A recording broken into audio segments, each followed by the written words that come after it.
Setiap orang punya cerita tentang cinta dan kehilangan, tapi Ananta Prahadi karya Risa Sarasvati membawa cerita itu ke level yang berbeda. Sebuah cerita kisah yang sederhana, tapi dengan emosi yang begitu dalam, yang mungkin akan membuatmu berhenti sejenak dan merenung.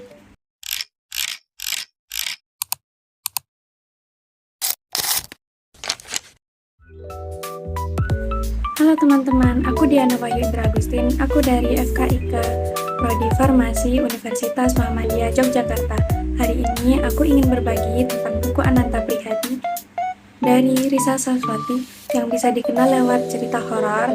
Kali ini memberikan kita sesuatu yang berbeda, yaitu sebuah kisah tentang persahabatan, cinta, dan hati yang berani merelakan.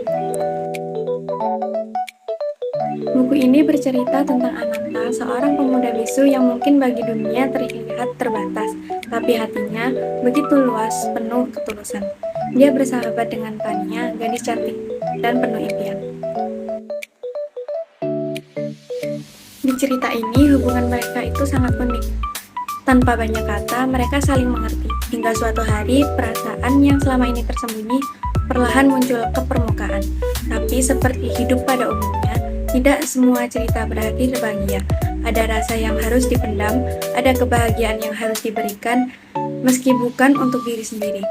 Dan disitulah kita belajar tentang arti cinta yang sebenarnya.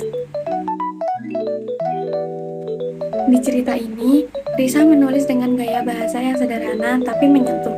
Tidak ada drama berlebihan, tapi justru itulah ceritanya terasa begitu dekat dengan kita. Di cerita ini, tokoh Ananta digambarkan begitu hangat. Kita bisa merasakan ketulusannya meski dia tidak berbicara sepatah kata pun.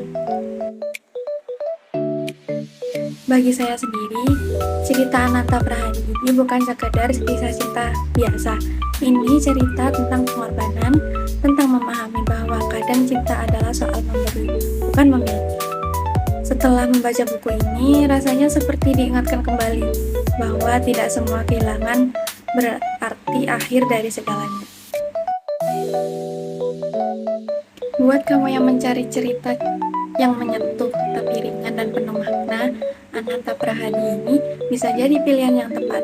Siapkan saja hati yang lapang, karena mungkin ada bagian dari dirimu yang ikut tertinggal di dalam ceritanya.